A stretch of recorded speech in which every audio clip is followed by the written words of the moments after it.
打伤了当地的土地公，神明就派人广泽尊王去跟陈水良做对战，这样。大家好，我是白华的主唱 Henry 次次，我是吉他手 Boss， 我是贝斯手阿凯。白华的团名是怎么来的？想要组建一个黑金属乐团，那个时候就在想说，第一个想到黑金属的画面是什么？我不知道为什么第一个就想到壁癌，我们想说叫壁癌乐团，好像又怪怪的，所以后来就仔细查了一下，原来台湾讲壁癌有白华这个讲法。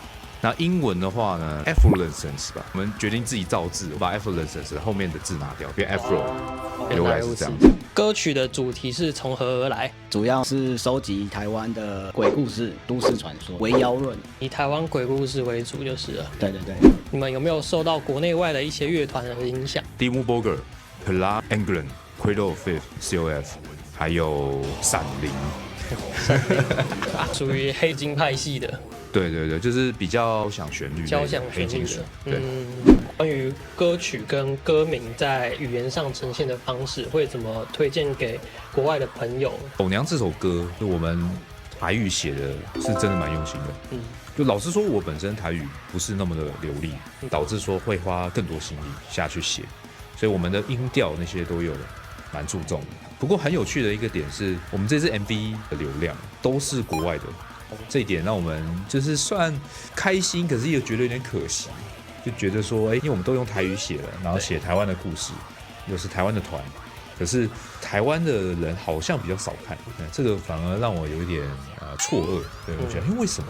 然后甚至说，其实我们的 Instagram、IG 收到非常多国外的听众来问说，你们这个故事是什么故事？有人还跑来问说，你们这个故事是不是牛郎织女那个故事？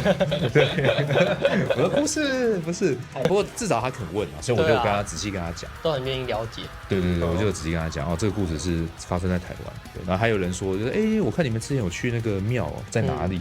那下次来台湾的时候想要去看看。国外听众好主动，对，非常主动。我觉得他们都非常的想要理解这些故事，然后甚至也有问到说，你们专辑的每一首歌是不是都有一个庙啊，还是说都有一个景点？他想要下次来台湾的时候来一个鬼故事景点。对，我说是可以，可是就是你要全台跑透透，好，所以我就介绍给他民雄鬼屋啊，然后伊阿哥现在在哪里还有这个仪式啊之类的，顺便带他们在台湾旅游一圈。对。所以说是希望台湾的观众们可以多多分享支持啊。前期推广的国外听众已经有蛮大的回响了，现在也希望台湾的听众也可以一起加入，然后多多了解台湾的文化。对对，然后这是我们台语真的很用心写，真的，我觉得可以听听看那个歌词、音调跟背景的融合。在演出时，你们有没有比较重视的事情？把歌表演好。非常重要。对对，这一言以蔽之。但是在背后呢，我们还是希望营造一个氛围，是让大家能够在这音乐环境可以体验到白华带来的渲染力。这样。我们现场演出其实会有一些仪式，就我个人最重视的就是说，想要把鬼魂都招来看。像我们会有招魂的礼，然后我们现场自己会撒那个银纸。对，银纸就是给好兄弟的，它就是一个暗示，就是说，我们希望周围的鬼魂、好兄弟们可以一起来参加这个演出。除了现场观众，也可以邀请好兄弟一起来看。对对对。如果今天真的撞鬼了，会先做什么事情？我这边有一个蛮有趣的故事。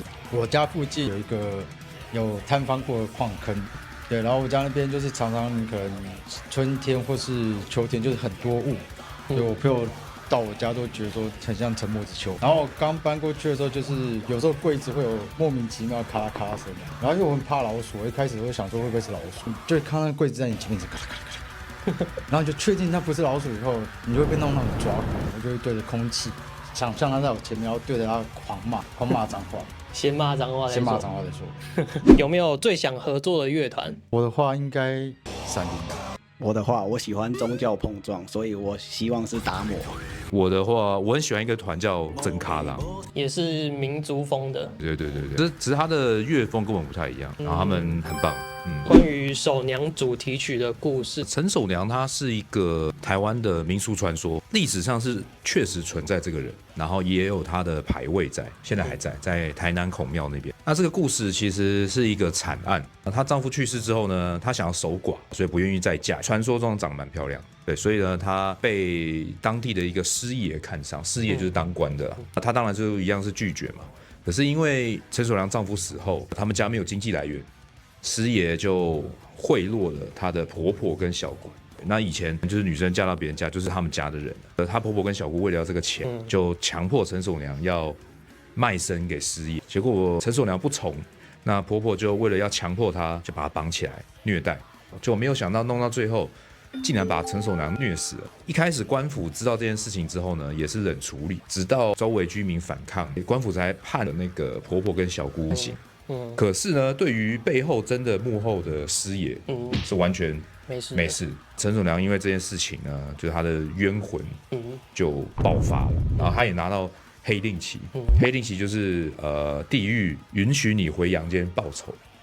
陈守良就很怨恨，然后最后就化为冤魂去找师爷报仇。那可是师爷死前竟然对外放话说是陈守良跟他价格没有谈拢才会这样子，所以他对于这一点他非常没办法接受，非常愤怒。对，所以他后来就在台南，当时叫府城那一带开始大闹，然后闹到就是听说他还打伤了当地的土地公。然后发现大家镇不住了，神明就派人广泽尊王，然后去跟陈守良做对战。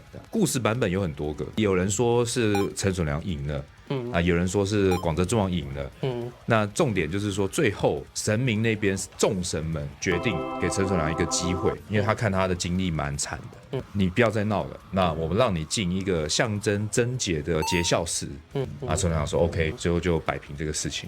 以一个凡人冤枉故事，然后闹到众神需要把它压下来，才可以平复这件事情。对，然后节孝祠现在在台南孔庙那边还找得到，你也能找到陈守良的牌位。有兴趣可以去看一下这首歌跟整个故事。对，然后广泽尊王的庙就在孔庙旁边，所以看完陈守良，你也可以去看广泽尊王。黑金 VS 死金，黑金死金属，黑金。好。竟然